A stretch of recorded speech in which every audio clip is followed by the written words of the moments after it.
thousands of people, doctors and students. He is the former chief of RP Center, which we always rever. He has presented, he was the first Indian to do a live surgery at American Society of Cataract Surgery, and he has presented so many papers, 500 papers, 800 citations, many more posters and videos, and in a certain par excellence, मतलब ये सूरज को दिया दिखाने वाली बात है, ठीक है?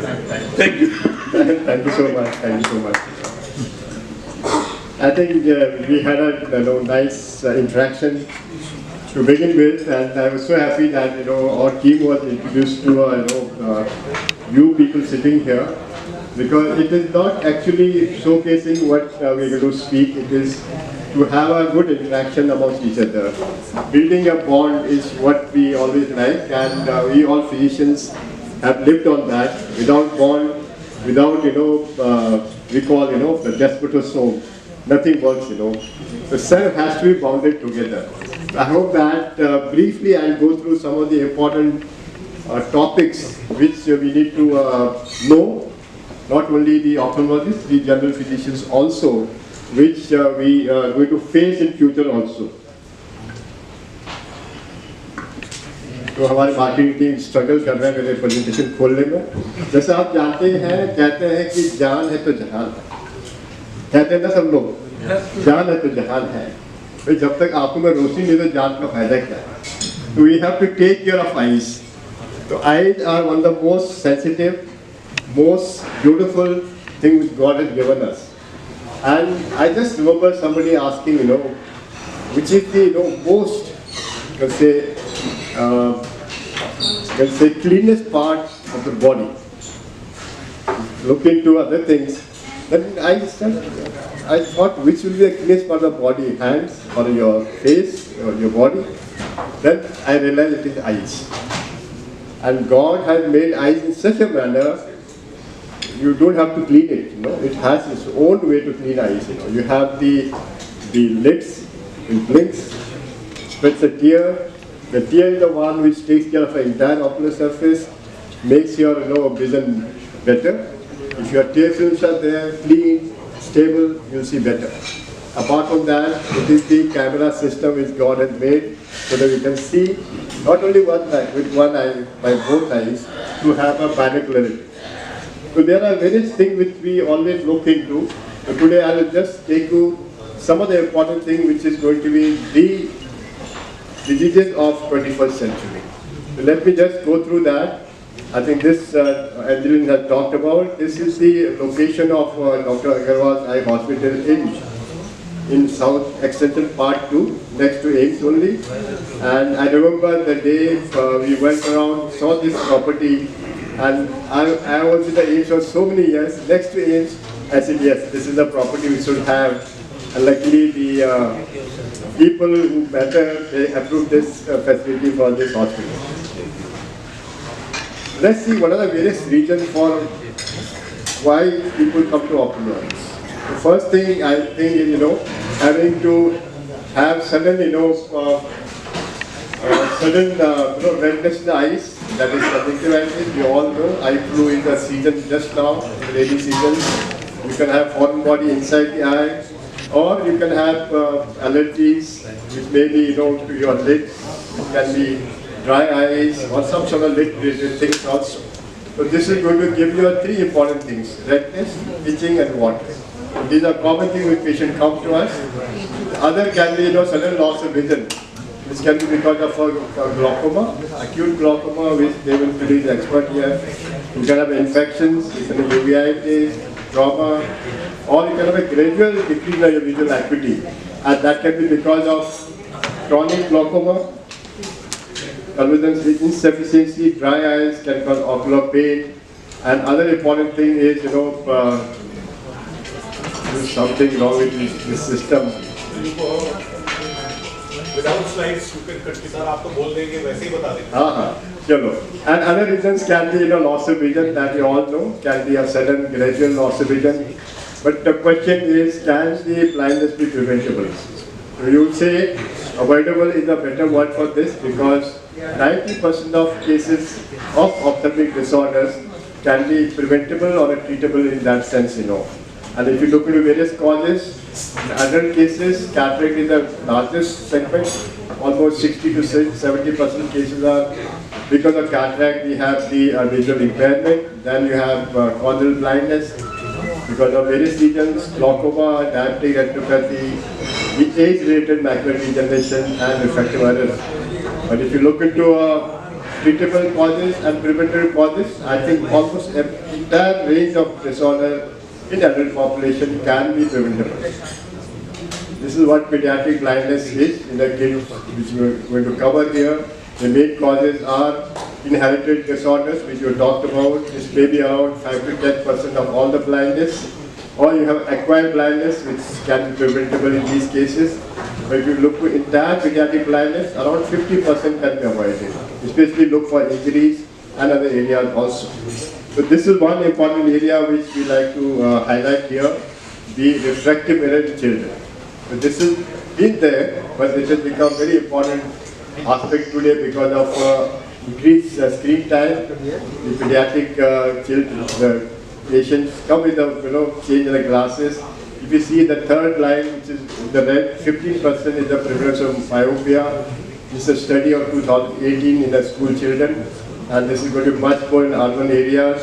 If you look into 2050 prediction of the world, almost more than 50% people will be myopic, especially in this part of the world. You see here, 53% children may be myopic by 2050, which is the major problem for us. Today, if you look into the kids going to school in India, almost 28 to 30 crore children are going to school. Of that, if you have a 20% myopic kids, you see the number of children having myopia, a number of children requiring the eye care and glasses, which is a big burden for a government to supply glasses for this group of children in the school also. If you can do a proper refraction, get your child corrected adequately right on time, and with glasses you can prevent blindness also. If I may ask one question to this house, in children, can there be a blindness without any physical deformity in the eye? Yes? Central blindness. Central blindness one, because you have a physical deformity there. Exposure to very strong light. Strong light. Optic nerve. Optic nerve. That is called amblyopia. You have normal eyes, but there is no vision, because this eye is deprived of vision. But this can happen with the uncorrected refractive error. Common name is lazy eye. Lazy eye. Lazy eye. So if that is not corrected on time, the eye remains lazy throughout the life. So it is the school screening should be the mandatory part in our country, so that we pick up these kids with the lazy eye and prevent blindness, and that can only happen with the good screening program which government is going to talk about. Talking about myopia, which is going to be epidemic in our country, few things are very important which I'm going to talk about here. One is giving the proper physical activity to our kids. At least 1 to 2 hours of outdoor activity is necessity for kids. In the schools, 1 hour of break of outdoor activity, that will decrease the progression of myopia in these kids.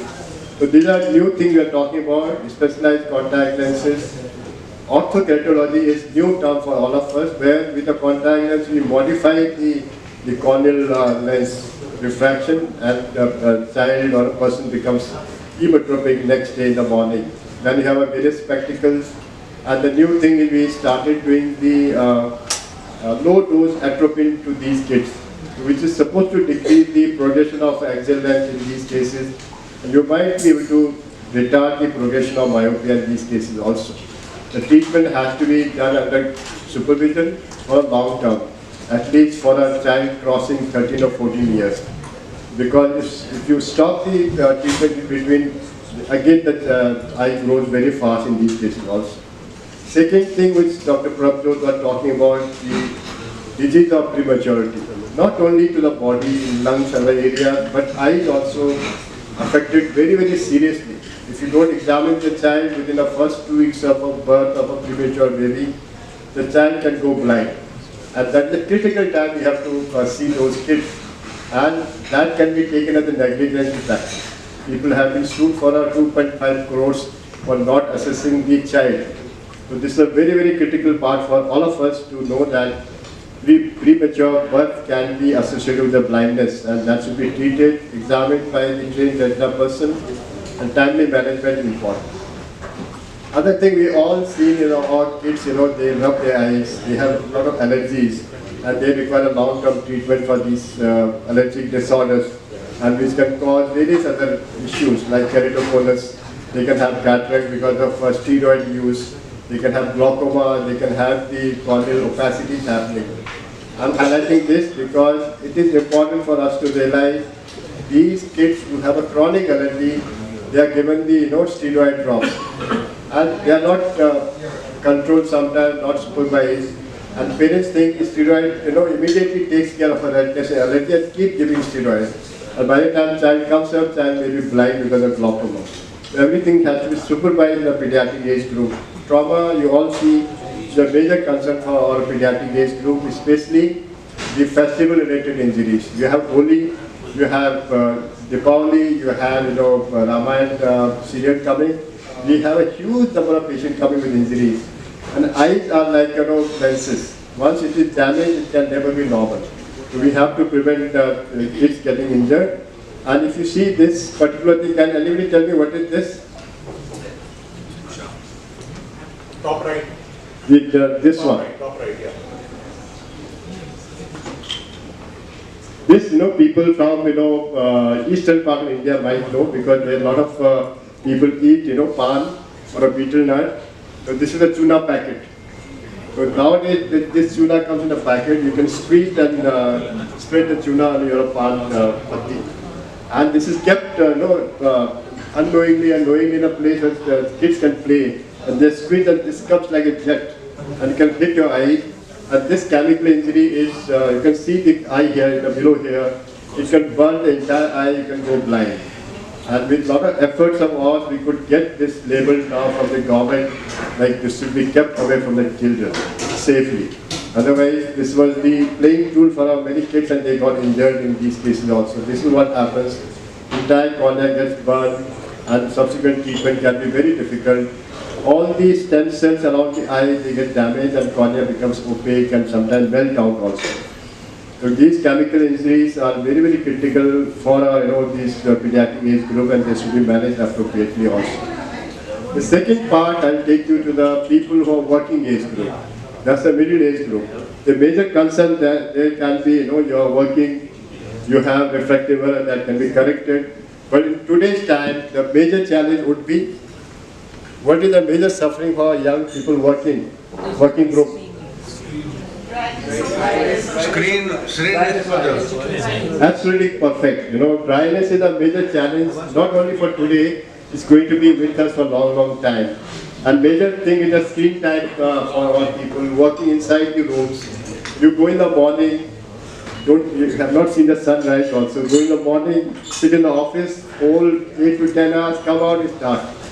So you have no sun exposure, you have vitamin D deficiency, and dryness happening in these cases also.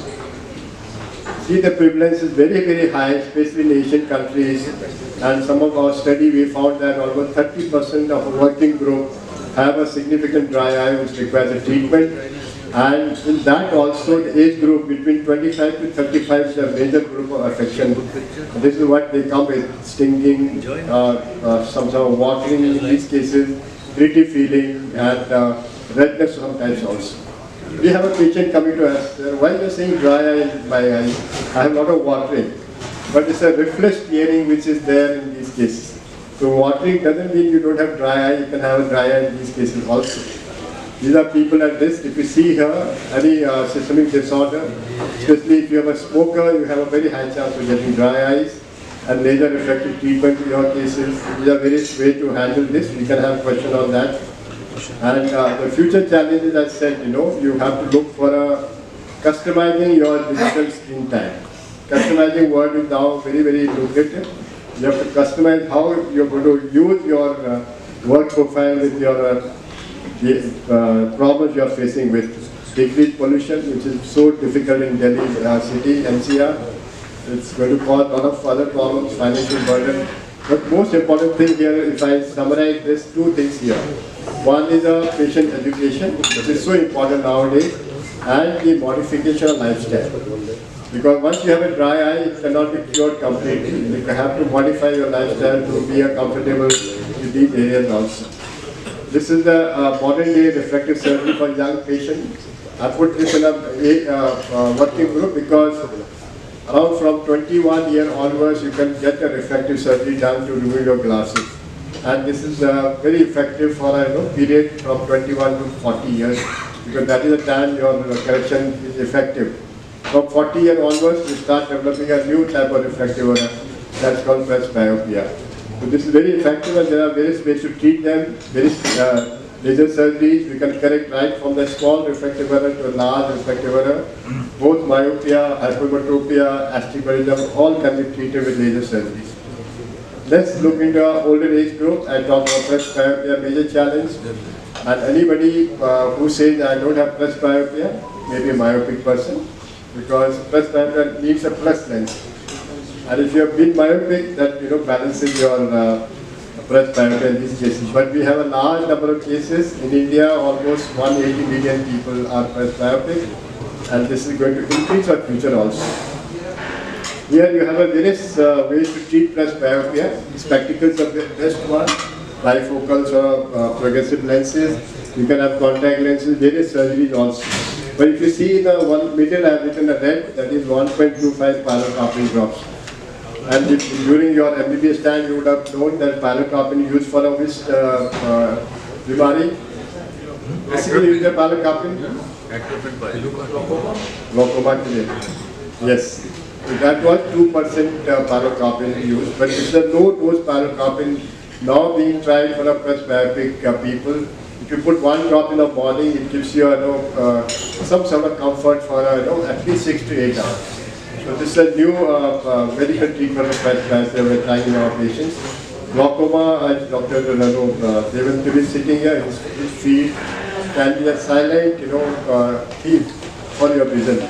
Because you don't realize you have glaucoma because there is no symptom as such. You have to get yourself treated if you have following things. If I see here, if you are a family history of glaucoma, age more than 40 years, if you have a high refractive error, injury to your eye in the past, and you have a very thin cornea, especially after refractive procedure, use of steroids for anything. It may be systemic steroid or topical steroid, post surgeries, and most importantly, if you have a history of glaucoma in your family.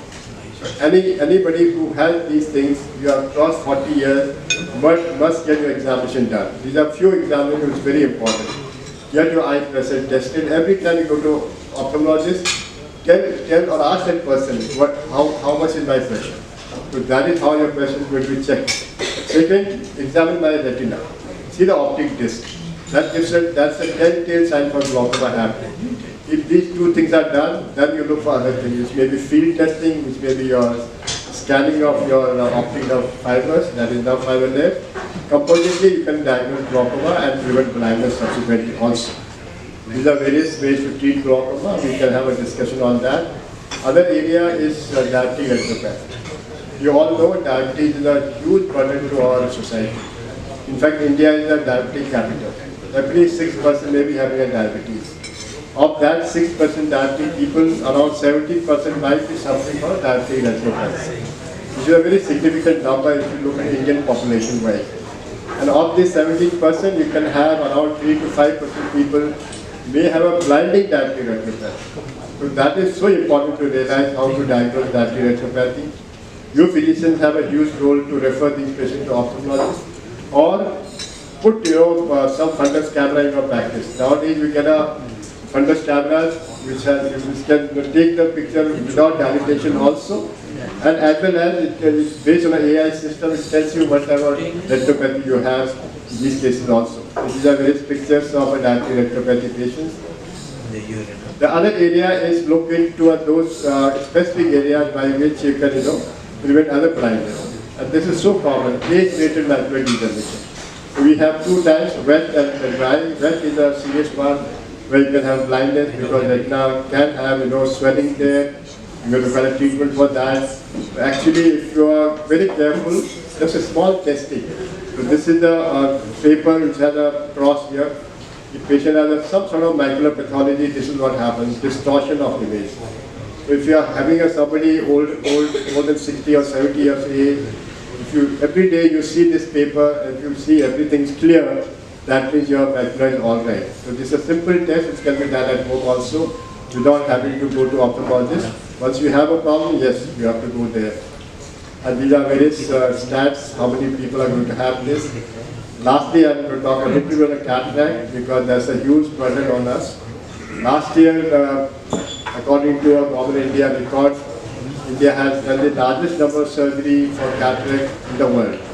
That was 95 million surgeries, 95 lakhs, 1.5 crore surgery have been done. And that is still the burden is much more. We require at least 1 crore surgery to be done every year to take care of the backlog.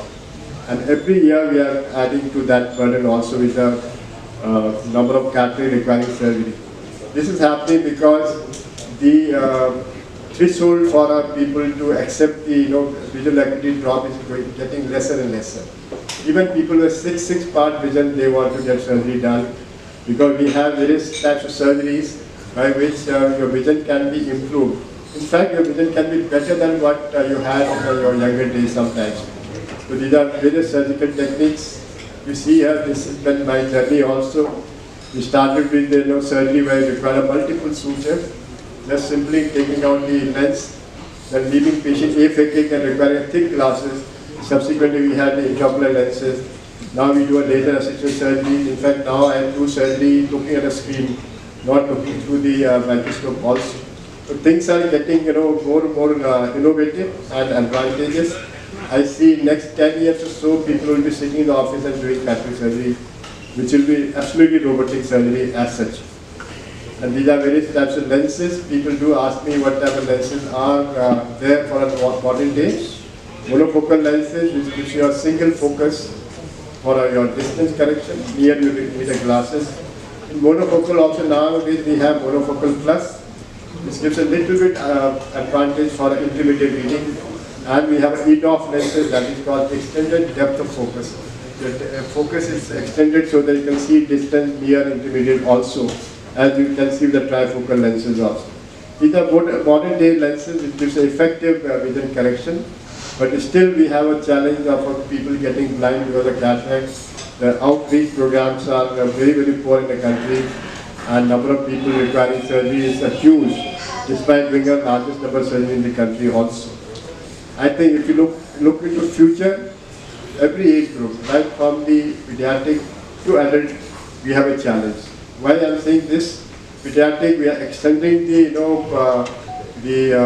likelihood of people surviving, the infants surviving much more.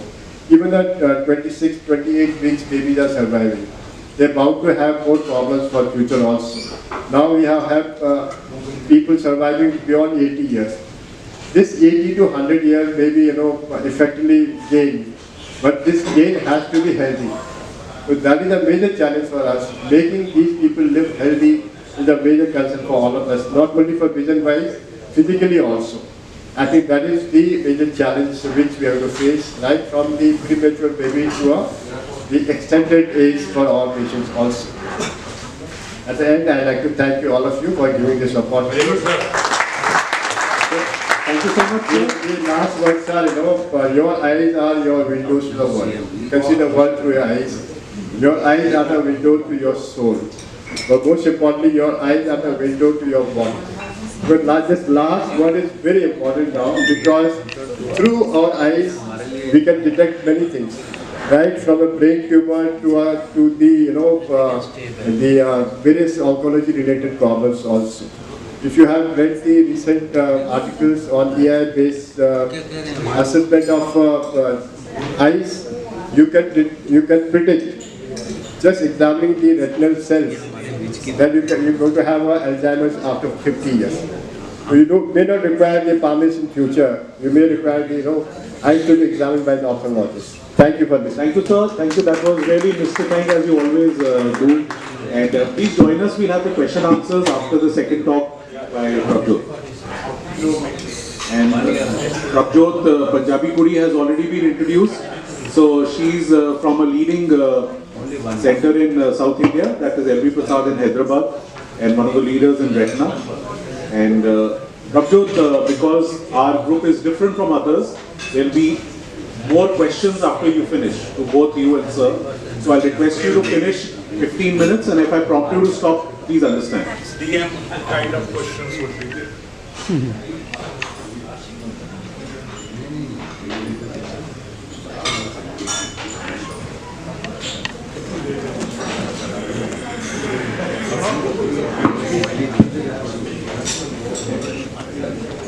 भाई मेरे light जला ले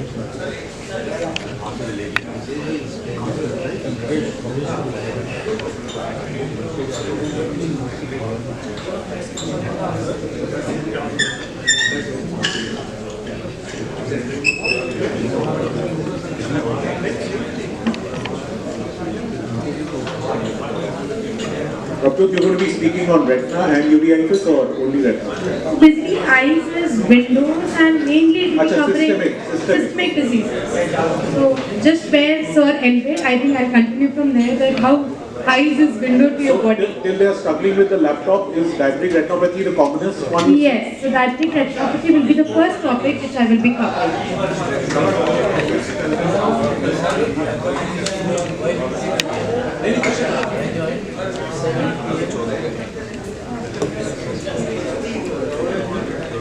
So you can speak from here only. I think they're trying to connect directly.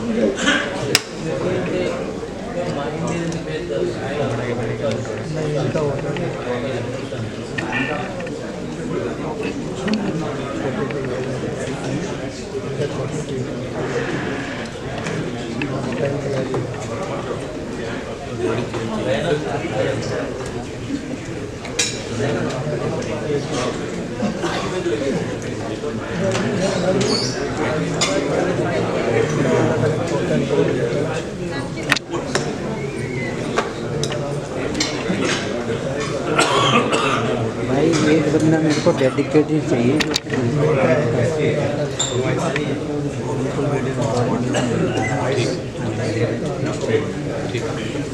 Dedicated चाहिए कि जब मैं कहूँ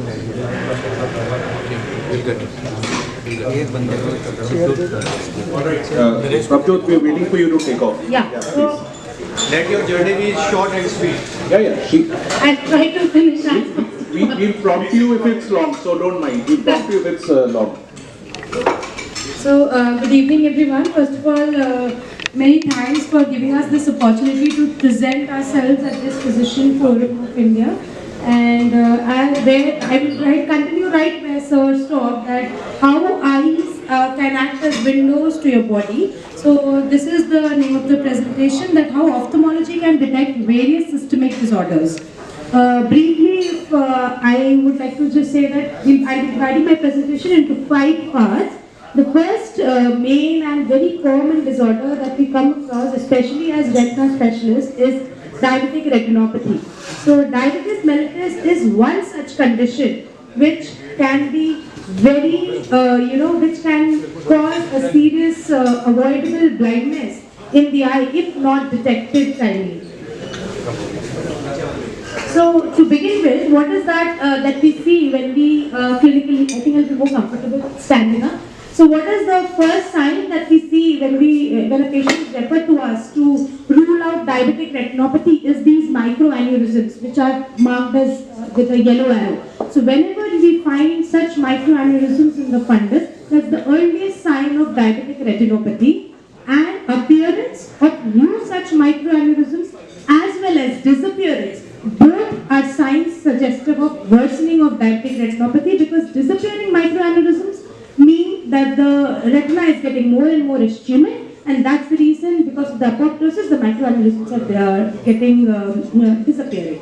So in both these conditions, and how will we find out that? It's only when patient comes for a follow-up. So that is why it's very important that once a patient is diagnosed with diabetes, should be sent for a retina referral so that we can diagnose whether there is presence of any diabetic retinopathy, and on follow-up see whether the diabetic retinopathy, if present, is stable or worsening with time. Whenever we find such signs in the fundus, we ask for some extra blood investigations, which includes a complete blood workup, including peripheral blood smear and a bone marrow workup. Clinical markers of ischemia, what is that we see when we look into a patient of diabetic retinopathy? We look for these microaneurysms, patulous spots, sclerosed vessels, intraretinal hemorrhages, and the venous abnormalities that are actually picked up are in the form of venous dilation in the early stages, and as the ischemia worsens. So if you feel that your patient is having an uncontrolled diabetes, or maybe it's worsening, the control is not good, you can always refer to a retina person where we can always identify that whether it is really worsening or stable. So that kind of indirectly gives us we can kind of give you a reply whether the patient is stable. The retina gives us a lot of answers when we look at the patient clinically. In advanced stages, there are signs like venous warping and reduplication, which we commonly refer to as omega signs. So, role of good glycemic control is very important. I would like to keep your mic a little away from your mouth. It's echoing. Okay. I would like to spend an extra minute on this slide. That's because a lot of time I see diabetic patient who feels that nahi, hamari sugar to controlled hai, but usually it's in the range of 200, 250. Although that controlled blood sugar might be okay for rest of the body, a lot of times it is not okay for retina. So that is why we always, a diabetic patient, whenever the patient comes to us, we try to tell the patient to try and control or reduce your HbA1c and try to bring it to as normal as possible. Sometimes it needs some extra medication. We write to the physician, whoever is treating, that please control, because every 1% of reduction in the HbA1c levels reduces the chances of retinopathy by 40%, reduces the chances of eye or the patient getting reaching the stage of blindness by almost 15%. So that's why it is very important to have a very strong and good glycemic control from retinopathy point of view. A diabetic patient planning pregnancy must undergo a fundus examination before planning. If that has not been done, at least the first checkup should be done in the first trimester. If there is presence of diabetic retinopathy, we ask for a patient, if it is a mild NPDR stage, we ask for 3 monthly follow-up. If it is moderate NPDR stage, we ask for a 6-weekly follow-up, and in severe cases, we might ask for even a 2-weekly or a 4-weekly follow-up. A second clinical pearl, again in relation to the same situation of diabetic pregnant female, it is more common that we see diabetic retinopathy in a patient who has been previously diabetic rather than in a patient who has gestational diabetes mellitus. So gestational diabetes mellitus, the short-term sugar fluctuation doesn't really lead to diabetic retinopathy until unless it continues to stay high even post-delivery. So in these patients, just a few maybe initial screening, and then later on the patient is good to go. The second, another very common systemic disease that has a role to play, especially in retinal pathology, is hypertension. So the two main things that we look at, one is hypertensive retinopathy, second is retinal vascular occlusions. They can be arterial occlusions or venous occlusions. Venous occlusions are more common than arterial occlusions in this patient. So a lot of time, in fact, when the patient comes to us, we look at the retina and then we advise, are you hypertensive? If they don't have any history of BP, we get the BP state, and very commonly at least 2 or 3 patients every week are diagnosed as hypertensive, because then we see that the blood pressure is around 175 by 110 or something of that sort. So that's when we refer. So there comes a role, I think we need to have, since we're new in this area, we would like to have some collaboration where we know that where we can refer and the patient can be easily taken care of. So that is one lacuna that we're looking to fill after this presentation. Second is the OCT scan, that usually in these patients with vascular occlusion, diabetic retinopathy or hypertensive retinopathy is what we ask for. So this is again a scan which the patient is advised.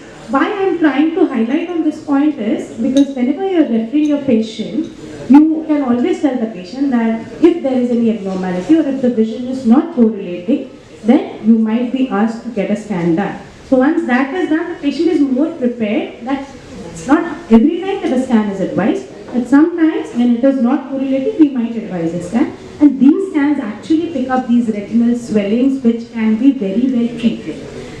Maybe 25-30 years back, there was not much treatment, but right now with the advent of intravitreal injections, lasers, and a lot of surgical advancement, a lot of retinal diseases can be treated, and the vision can also be taken care of if intervened at the right time.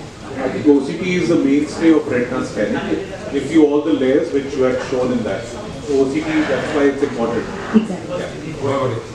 OCT kind of scans the main central fovea where the image is being formed, and it picks up these swellings. Sometimes in hypertensive patients, not every time hypertensive patient with an edema will need treatment, but if it is because of vascular occlusion, yes. If it is because of diabetic retinopathy, again, yes, they will need treatment.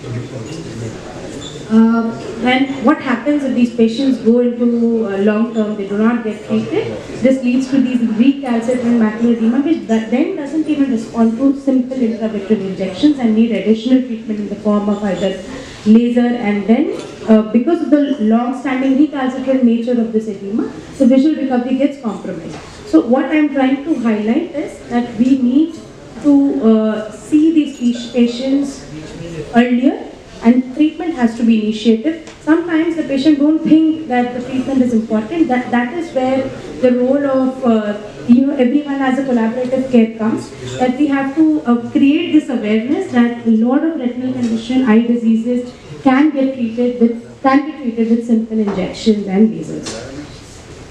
A lot of times these combined vascular occlusions, we see arterial and venous occlusions that may not always be hypertension. Sometimes there are other risk factors, especially in young, we have to rule out autoimmune diseases like SLE and acne. So whenever we suspect these disorders, we look forward to collaborate with the rheumatologist who can then help us identify to a systemic workup and find out if there is any other systemic involvement due to these autoimmune disorders. Hyperhomocystinemia is another risk factor which can be an independent risk factor for these vascular occlusions along with hypertension. Sometimes it is combined with hypertension that leads to these retinal pathologies, or can be an independent risk factor, and which is very commonly found in vegetarian patients. So because of the vitamin B12 deficiencies, you have raised homocysteine, which kind of creates a procoagulant state and leads to these vascular occlusions. The next set, the third set, is the inflammatory diseases. In inflammatory diseases, the combination of retinitis and vasculitis is usually indicative of an infectious etiology. It can be toxoplasmosis, tuberculosis, CMV retinitis, HSV. In these patients, again, looking at the immunity or whether the patient is immunocompromised or not, we again refer to the physician to look for any systemic involvement, like CMV patient can have a renal involvement. So there again comes a role of a collaborative reach out that we can do, where these patients can be better taken care of, not just from the eye infection point of view, but from the systemic infection point of view. Whenever we look at these infectious retinitis patient presenting with these vascular occlusion, we always have to treat the pathology. And toxoplasmosis is usually which is started by ourselves, but sometimes with TB, we refer to a pulmonologist, where we would want the pulmonologist to assess and start an anti-tubercular treatment. That again helps in the complete management of the infection, not just from the retina point of view, but from the systemic point of view. There are some signs that we see. Why I have put this slide again is there are some clinical signs which we know that looking at this pattern, it is 99% ocular tuberculosis. With this picture, MANTU can be positive, quantiferon TB4 can be positive, but you may not find any signs in chest X-ray. So, but that's because the infection is not in the lungs, but in the eye. So again, this is another set of that patient who would need a treatment with anti-tubercular treatment. Earlier in organizations, we used to have our in-house physician, but right now when we are in this corporate or an individual-based practice, we need this association where we need a pulmonologist who's much more experienced with ATT treatment and drugs and can start this treatment and look for any side effects related to the liver function test or anything of that sort. Common non-infectious cause of this combination of retinitis can be Behçet's disease. Again, it is a clinical diagnosis. So most of the time we make this diagnosis of Behçet's disease and then send to the rheumatologist. So that's how these small clinical findings can help us make a diagnosis and suggest there's something major going on in the body and not just in the eye. Very good. The fourth part is the involvement of this. I'm sure most of us know that this edema is very commonly referred, especially in multi-speciality. We have this referral to look for disc edema. And a lot of conditions that cause disc edema is starting from optic neuritis, which can be NMO-related, MOG-related, autoimmune conditions, idiopathic intracranial hypertension, solitary lesion in the intracranial solitary lesions, which can be brain tumors. Now, whether it is brain tumor leading to optic, leading to disc edema or papillitis or idiopathic intracranial hypertension is something which again we order for an MRI in collaboration with the help of a neurologist, their evaluation, clinical tests that we do like a field test, combine all of them and then we come to a most probable diagnosis and treat the patient. Whether the patient needs carbonic anhydrase inhibitors or whether they need steroids, antibiotics or an anti-VEGF injection depending on the most probable diagnosis. Sometimes such risk infiltrates can be seen in patients with leukemic crisis that usually is a very poor prognostic sign and also indicates CNS spread. So whenever a patient in leukemic crisis presents with this kind of clinical picture, we refer to the neurologist because there's a high suspicion that CNS spread has already started to begin. Prabjot, you have a very long topic, I This know, is the but last. appreciate if you can finish in 5 minutes. Yeah, I'll finish it in 3 minutes. Just give me.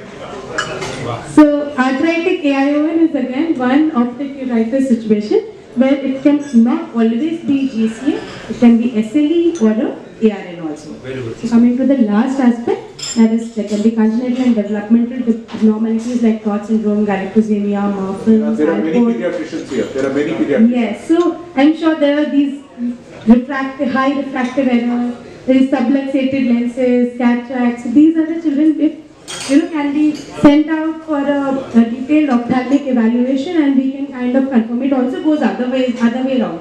So when a patient comes to us with Marfanoid features, a dislocated lens, that is when we also send to a pediatrician where we want the child to be evaluated. We also send the patient to cardiologist to look out for how is the 2D echo and what is the cardiac status of the patient in Marfan's. Can I request for 2-3 minutes if you can please be silent for the speaker? And the last, there can be certain corneal pathologies like severe dry eyes in autoimmune diseases, Kehr-Fleischer ring, which is seen in Wilson's disease. So thyroid eye disease can again present with this squint, diplopia, loss of vision. So that brings me to the end of the presentation part of it. Just lastly, that early detection of these systemic diseases can be done through ocular examinations, reduces the complication or in eye as well as systemically if they are treated on time.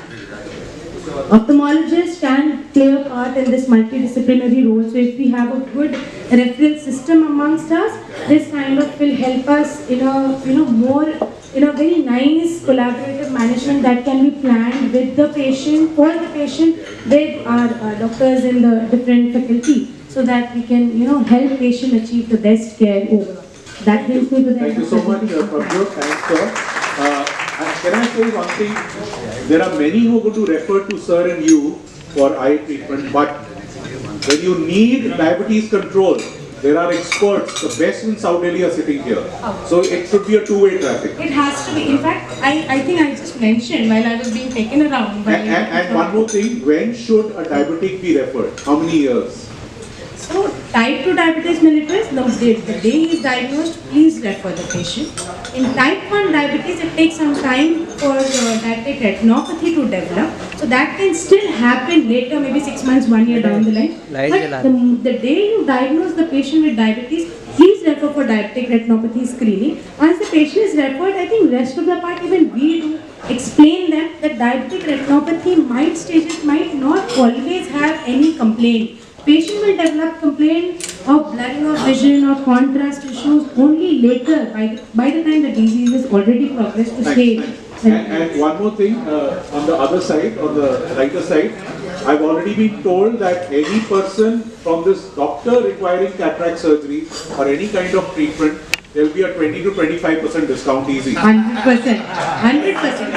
That is on your behalf, I've said. 125%. You mean 100%? I'm going to tell sir to 100%, that is me. I'm there. If it is not given, you can cancel it again.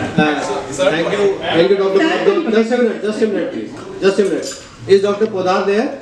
Almost there, almost. Almost. Dr. S.K. Podar, if you are almost there, please come almost here. Jaldi aa jao, jaldi aa jao. As you are aware, Dr. S.K. Podar sir is doing a wonderful conference on 17th. Some of us are members of that. My kursi lag. Although the reaction time has been little, but we are working very hard to bring it to fruition, and I request each and everyone's attendance on 17th. There is an early bird prize which I cannot reveal. Actually, Dr. Podar and me had gone to buy a gold coin today, but I cannot, beyond that I cannot say anything. No, beyond that I will not say anything. So, kindly, Dr. Podar, please. So I will again put this brochure in our group today. Everyone should register, and as he said, there are good early bird prizes. You should try to reach before 9:30.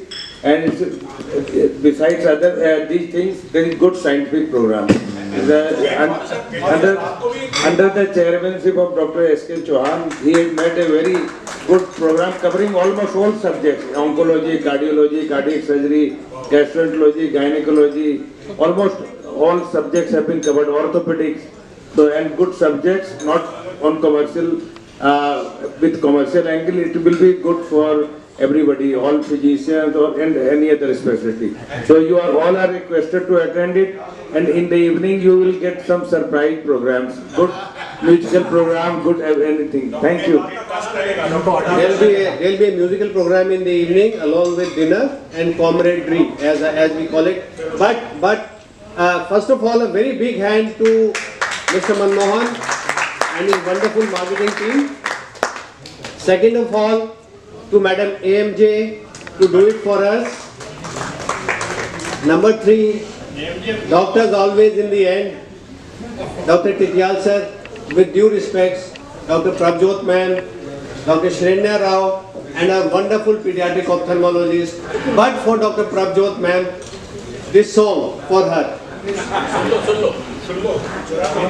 कहाँ है भाई? कहाँ गया? ये madam Prabhjot के लिए जब madam यहाँ पे खड़ी हुई थी, तो मैडम का जो आंचल था ना, वो मैडम के लिए सिर्फ 2 मिनट, सिर्फ 2 मिनट।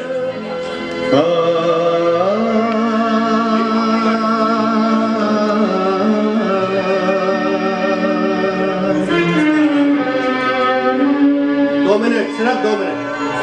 हुजूर इस कदर भी न इतरा के चलिए, हुजूर इस कदर भी न इतरा के चलिए, खुले आम आंचल न लहरा के चलिए, हुजूर इस कदर भी न इतरा के चलिए, खुले आम आंचल न लहरा के चलिए, हुजूर इस डरा की ना इतरा के चलिए।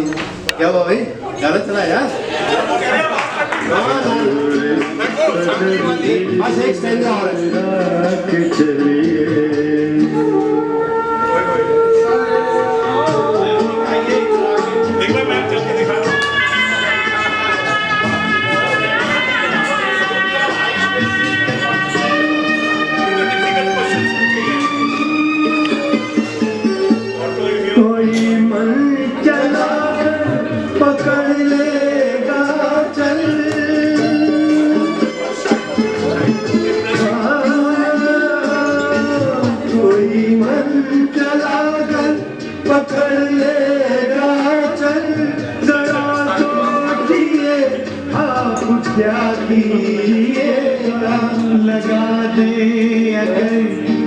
के जुल्फों में कलियां लगा दे अगर बढ़ के जुल्फों में कलियां तो क्या अपनी जुल्फे झटक दीजिएगा हुजूर कदर भी ना इतरा Thank you very much.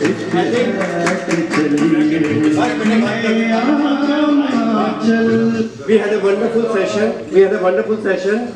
I promised to Dr. Sen Gupta, we'll finish the entire session by 10:35. By 10:35. Therefore, we will have a very short time for question and answers, and I would request you not to exceed more than one question per person. Dr. Tulsi will be very angry. I know he's carrying a gun and he asked me to carry some bullets, which one I will feed myself to him. Sir, Dr. Tityal sir, we had a wonderful session. 5 minutes to do, sir. We enjoyed it. Dr. Prabjot ma'am, sorry for the song. It was apt for you. I thought I'll play it for you. She is very sporting. She is very sporting. Thank you very much. So what we do is, first we go to our moderators for only for one question, Dr. Naveen to Dr. Tityal sir. Sir, it was a very basic, nice talk. All the general physicians. I was looking forward for AI and telemedicine and all other medical imaging, but you stuck to the basics. Like Tendulkar, and you got it very well.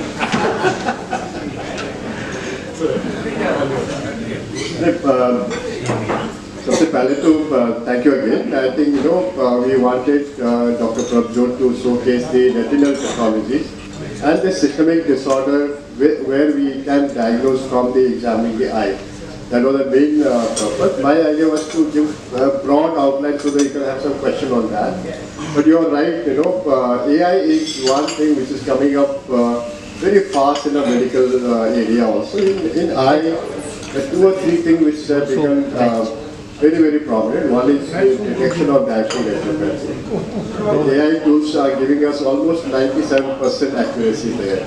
So that's going to take a large chunk of examination by the physician, so that you will have more time to examine those 3 or 4% and give an accurate diagnosis and treatment.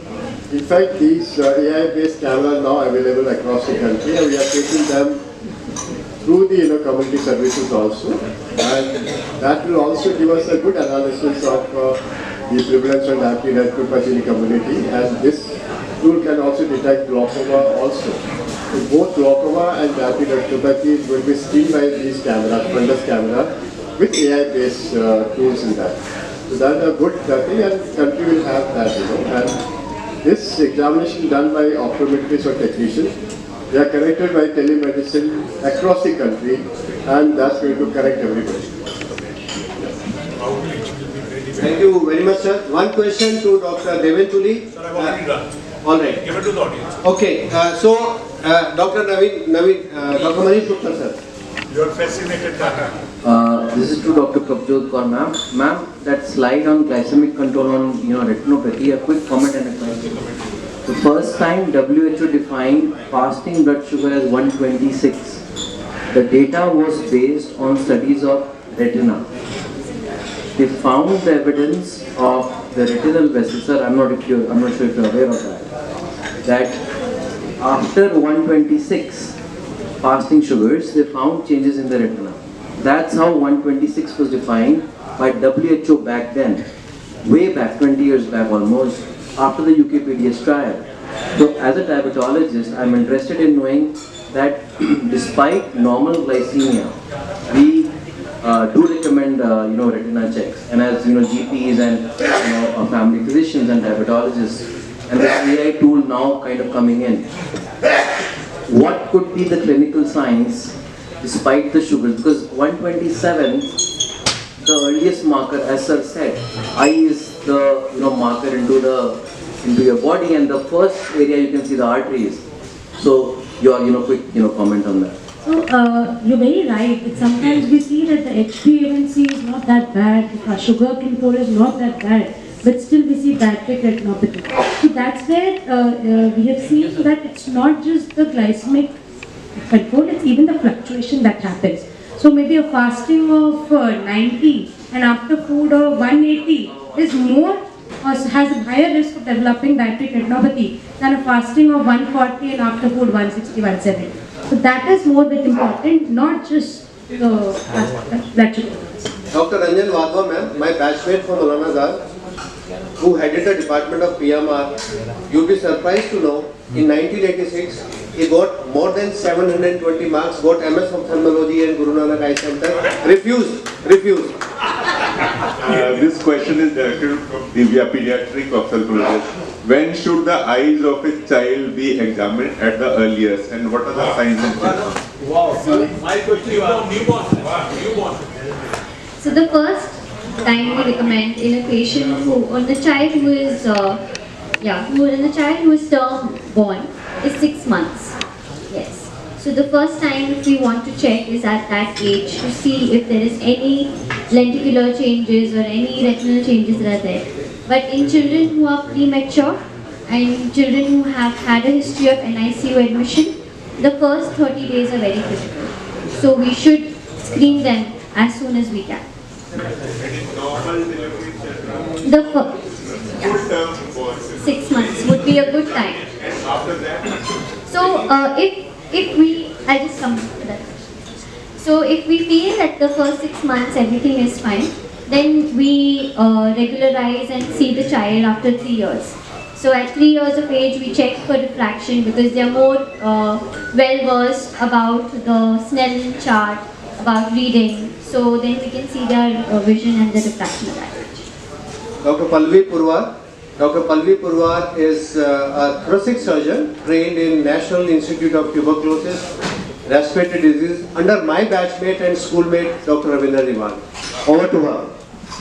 Hi sir, I had a question for Dr. Tityal sir. Sir, as an adult who has had amblyopia as a kid and then hypermetropia, is the refractive surgery a good option or we should not recommend because you'll have to wear the glasses even if because amblyopia will persist?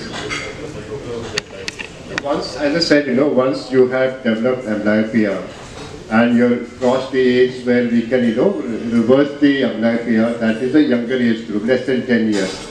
If we try, we can might improve the vision in that lazy eye also.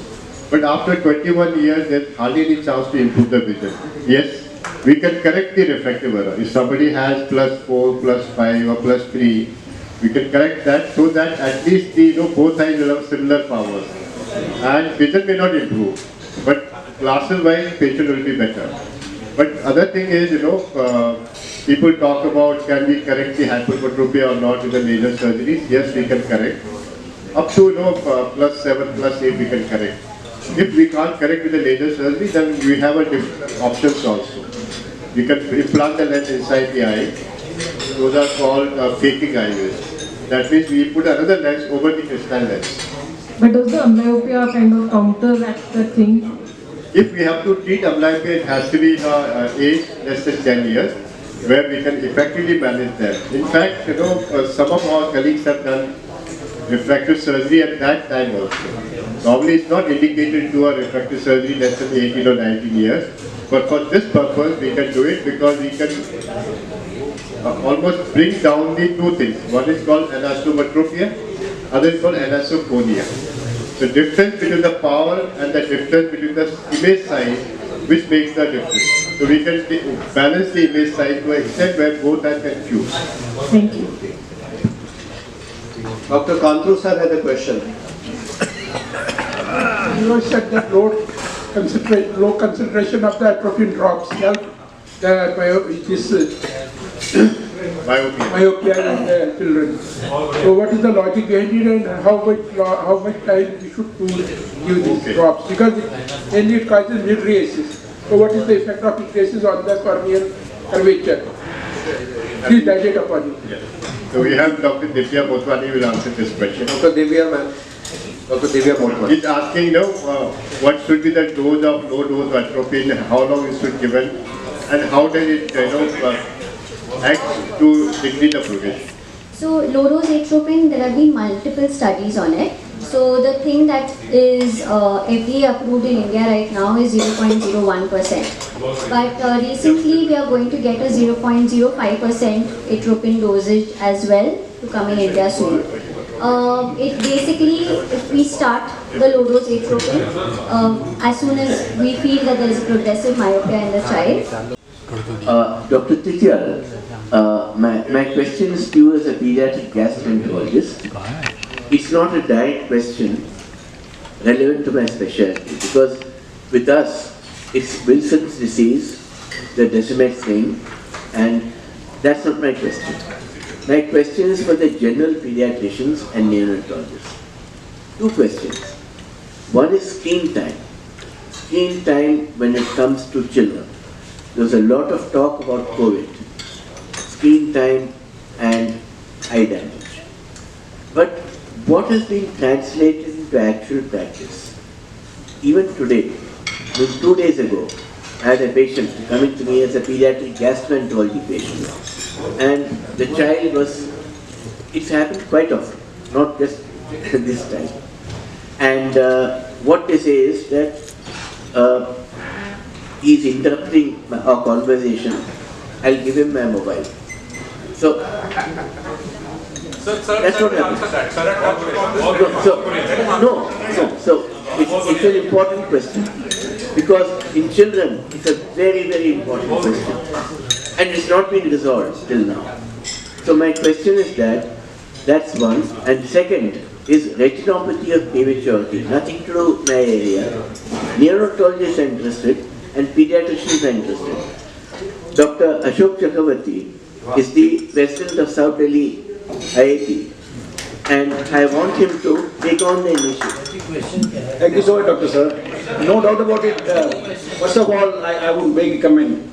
Chirag Kale Andhera.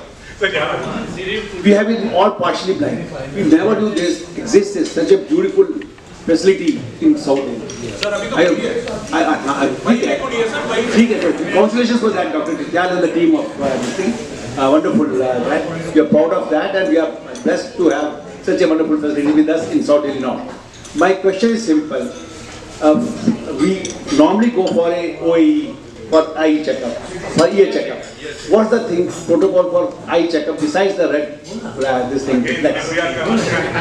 Number one. Number two, amblyopia has already been answered by Dr. So, Dr. Motwani, what's the earliest, like Dr. asked, how you go about it to pick up an eye problem in the early age? What are the symptoms or red flag signs? So the first thing, as you rightly said, sir, is the red reflex. So the red reflex is not only something that we have to see in head, we have to even compare it in both the eyes. So that is very important because sometimes you can get a lower glow in one eye and a more glow in the other. So that is also one of the signs that it is possible that that child has maybe a squint, or it's possible that that child can have a refractive error which is not correct. Definitely if the red reflex is missing at all and if you get a white glow, that is an emergency to refer the child to a ophthalmologist. And the other sign is the visual behavior. So a lot of children who are very young, so we have to check for their fixation, we have to check if they are following the light or not. So children who have those wandering eye movements, those children have to be sent to a ophthalmologist. Yes, please diagnose. Thank you so much. Thank you, Dr. Divya. You have answered most of the questions wonderfully. I think I would request Dr. Tityal sir to give us a CMA with you. Actually, Dr. Ashish, who has worked with Dr. Tityal, he wants to ask a question. I had the privilege of working with Dr. Tityal long back when he was in his formative years of doing corneal transplant. I was assigned to him from the anesthesia department and we did a lot of surgeries together. And he was wonderful as then and as now. As of now. My simple question is that I'm in a small way doing some stem cell work and I'm treating patients with macular degeneration and improving their vision. So just wanted to know, since you talked of stem cells, are you using at Agarwal's stem cells in any way right now? Just now we are not doing that, stem cell therapy, and I don't think we have the very concrete outcomes, whatever thing we have done past also. As far as my field is concerned, the limbal stem cells, which are there around the cornea and limbus, that we have been doing for all patients. In fact, earlier we used to take from cadaver. Now, subsequently, we could culture them and then place onto the cornea in the stem cell deficiency patients. Now, we directly take it and put it over the cornea with a membrane from the placenta, the amniotic membrane. And that grows the stem cells and is very effective in the treating. As for macular disorder, I'm not sure because we tried something in RP center also with Dr. Atul Guru, but it didn't come out to be an effective way. I think one question was the annual examination. And I think we should all have once in a year examination for eyes also. And it is more important for those people who are high risk patients. As we talked about diabetic patients, a patient with history of glaucoma in the family, smokers, physically you are challenged, or you have undergone some surgeries, you must have examination done. But more importantly, in school-going children, we are going to have the guidelines from the ministry down. We had a lot of meetings with the Ministry of Health, Ministry of Education, and the NITI Aayog. And we could bring out the mandatory guidelines of our schools to have an annual checkup done for eyes. One, and training of teachers to examine the visual acuity of kids. In fact, we requested the eye examination part, that is visual acuity charting, should be taught to the people who are doing the this teachers. You can say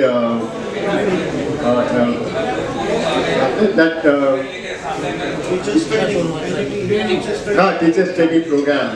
But we had the objection from these teachers saying that we are not meant for that. It should be done by the physician, not by a teacher. But the responsibility should be with all of us, because it is important for our kids to have a healthy vision and healthy life. So this guideline will going to come in from the Ministry of Education. In that, we have requested them to have 1 hour off in the school for a physical activity outside the school rooms. What happens, you have an off class, but kids are still sitting in the school inside the room and not coming out.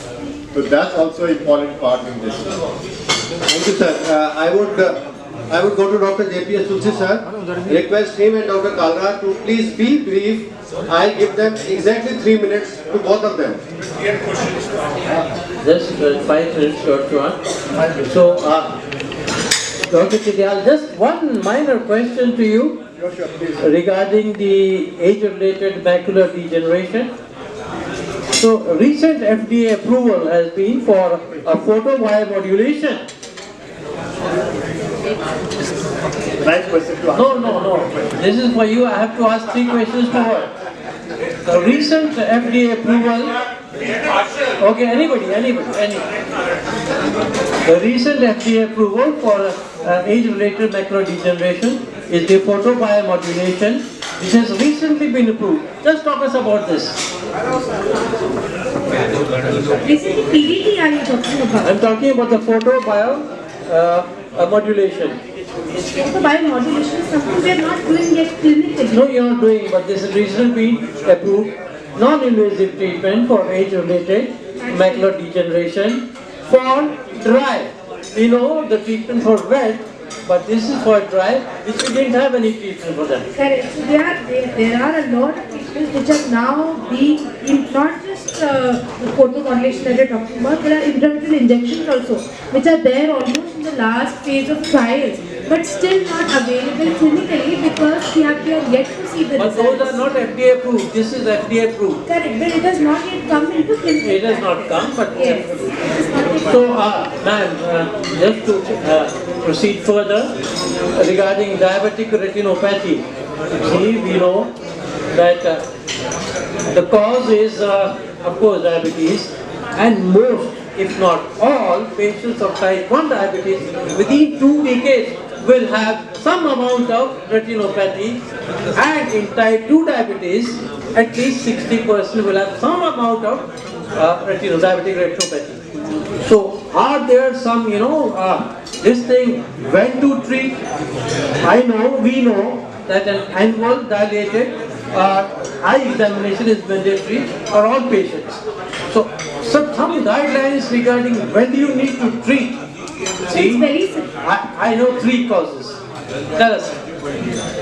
When to treat, you're saying? Whenever there is macular edema, when there is PDR or neovascularization of this, vitreous hemorrhage, fractional retinal detachment, these are the situations where we actually go ahead and treat diabetic retinopathy. Basically, PDR, proliferative diabetic retinopathy stage, and its sequelae.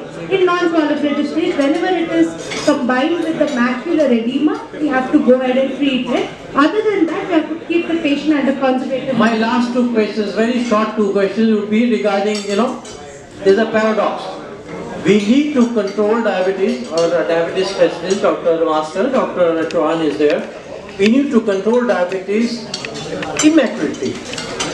But paradoxically, we see if you control diabetes in a really aggressive manner, increased incidence of early onset retinopathy, known as EWDR. See, this is seen with drugs like insulin, with GLP-1 agonists, etc., also sulfonides. So talk us about this EWDR. How does it occur? There are 2 mechanisms as far as I am concerned. Tell us, ma'am. There are 2 things, basically not just aggressively lowering blood sugar levels, but also aggressively lowering blood pressure. A lot of times the patient comes with very high BP. There also we want a very gradual lowering of blood pressure. Similarly, because whenever you do a sudden lowering of sugars or blood, I'm only talking about anti-diabetic treatment. Ischemia is one thing, it worsens the ischemia, the blood supply itself to the retina, and that will kind of worsen or present this diabetic retinopathy. I think two mechanisms involved here. It is the potential osmotic shift, the pressures, and synergistic effects of the VEGF. Insulins, GLP-1 agonists are synergistic to VEGF. I think these are the 2 mechanisms which are involved here. Probably Dr. Chauhan would agree with me. He says yes, and he says please conclude. Lastly, my last question, ma'am, would be regarding lamivudine. What is lamivudine, sir? Lamivudine is a HIV drug. The 2 masters, the 3 masters sitting there would know. Lamivudine, what does it do? What is the question? Okay, let me ask the question. So the recent study about lamivudine said this not only improves vision in diabetic patients as early as 4 weeks. If you combine it with an anti-VEGF treatment, double benefit seen. If you even do not combine, this drug is a game changer today.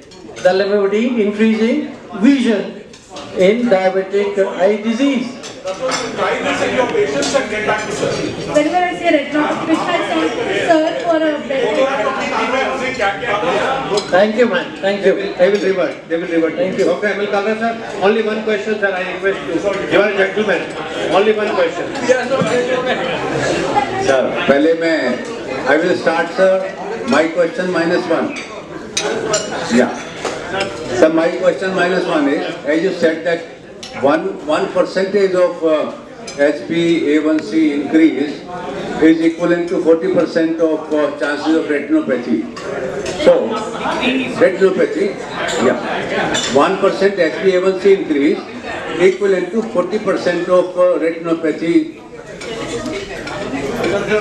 Am I audible? Well, I have noted, so it is there. Anyway, my point is 50% of the diabetics are not diagnosed. So is there a chance of diagnosing a diabetic on retinal examination? How common it is? We've done it. A lot of times that happens. If you ask me how common, not as common as hypertensive retinopathy, but diabetic retinopathy, maybe once in a few months, there are patients that we see, we suspect diabetic retinopathy, get a random blood sugar in the OPD and then send the patient to physician. So that was my -1 question. My first question is about presbyopia. We read about 10 years back that something is happening in South India about presbyopia treatment. Are we doing something about presbyopia today at your center?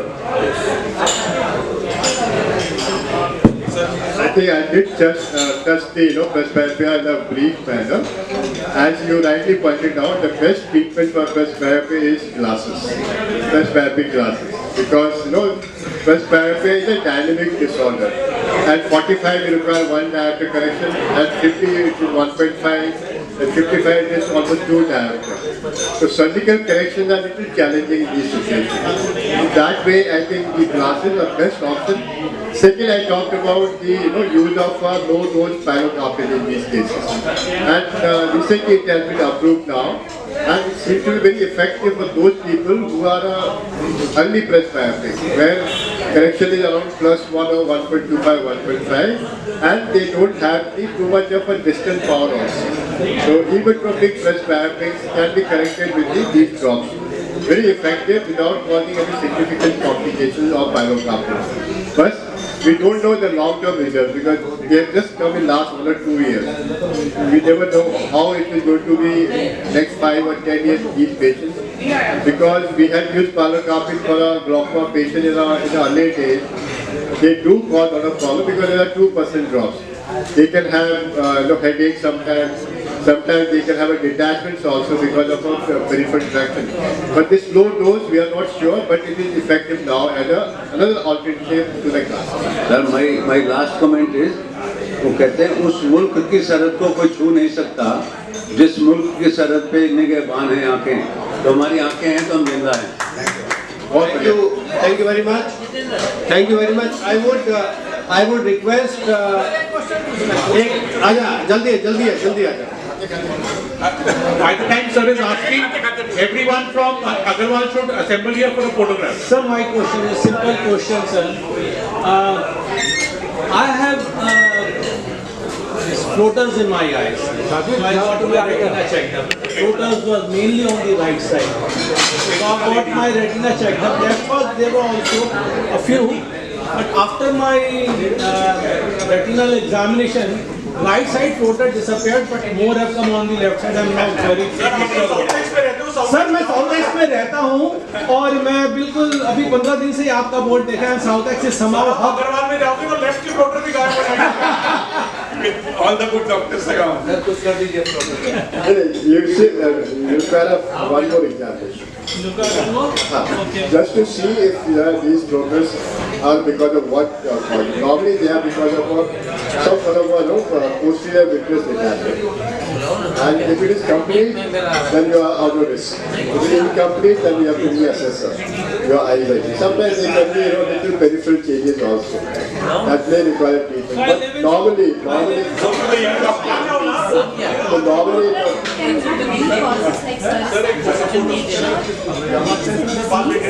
Sir, as I'm a GP, I'm a general practitioner. From tomorrow, I want to start a fundus, cabinet. Who do I approach? Where do I get it? I have done some training at clinics also, diabetes related practice, but I am still at a loss. I don't know how to use it. But I want to start it tomorrow.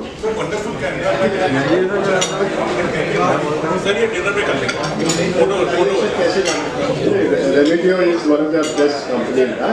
It is all AI based system. तो आपको बता देगा क्या diagnosis क्या सब कुछ.